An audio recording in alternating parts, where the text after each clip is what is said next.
Hello, let's budget my owner's draw. So I work full time and I have a business, and so I'm able to pull money out of the business to help fund our life, which is such a blessing.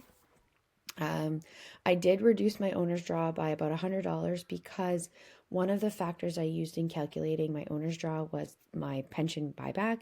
And because I've decreased the amount of my pension buyback, I also decreased my owner's draw this month.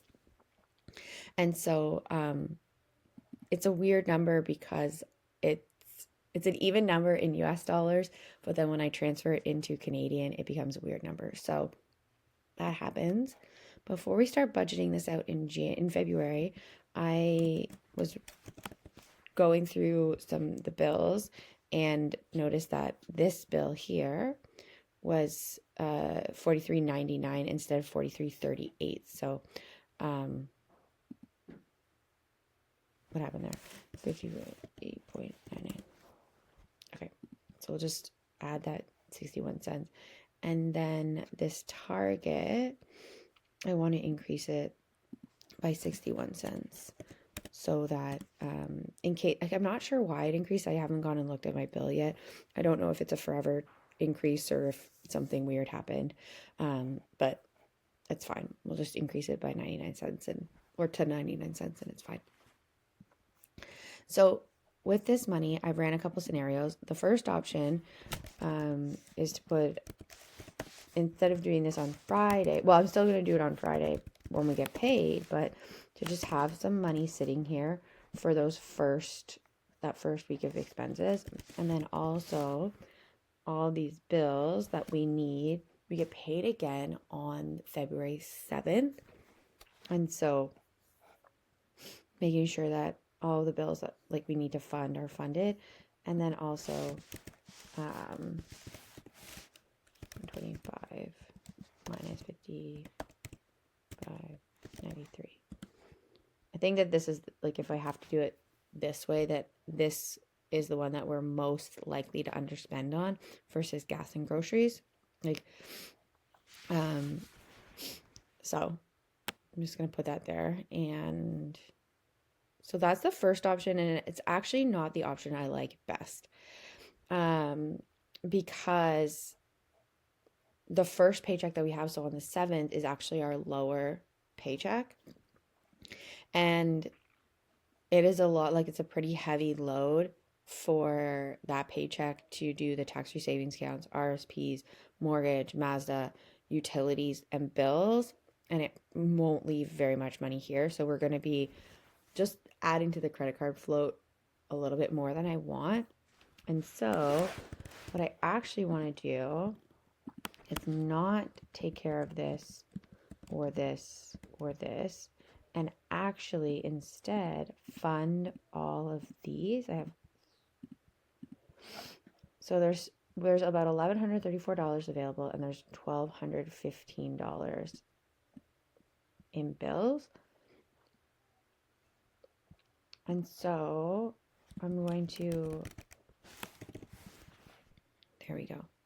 So all of our bills are taken care of, except for one Mazda payment. And so on our first bigger paycheck week, I will add to that Mazda payment so that it's taken care of. And then all these bills are taken care of for the whole month, plus our first week of spending.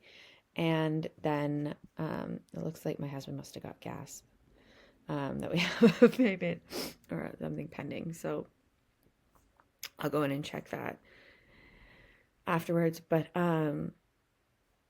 yeah, so this actually reduces our weekly burden financially, if you know what I mean.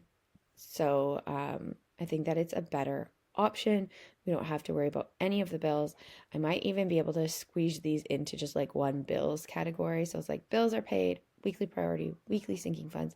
And I'm actually going to change this to bi-weekly sinking funds.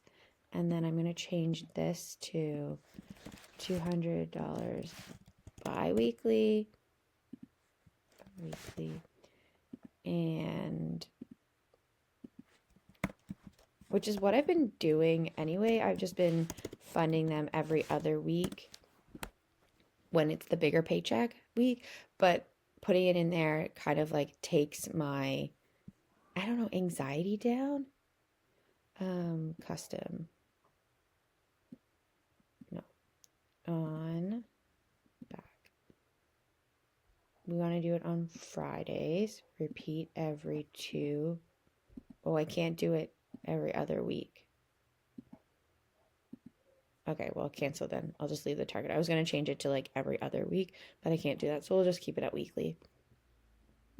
And then this home insurance is a target that I need by April 1st.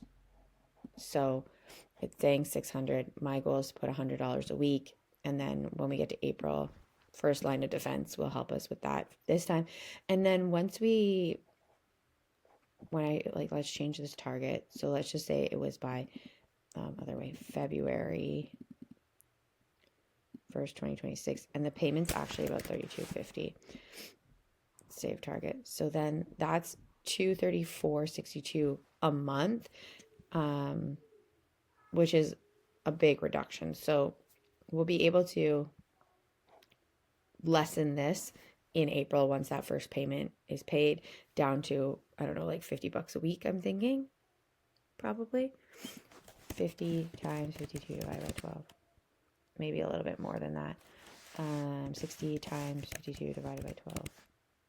Yeah, so something like that. So like $60 a week instead of what we're currently doing. Change that target back. Just until April, because I didn't plan well. I switched to the annual and then was like, I'll deal with that later. And yeah, so now that later's coming, I'm panicking a little bit. That's okay. Okay, this $32.19. So all of our bills, most of our bills are paid for and covered already. And first week of spending. There's a lot of things I could do this, but because our goal right now is to get out of the credit card float, I'm actually going to put it through $32.19 on the credit card float. And then if like I need to pull some of that money or all that money next week or in 2 weeks or whatever, then I can.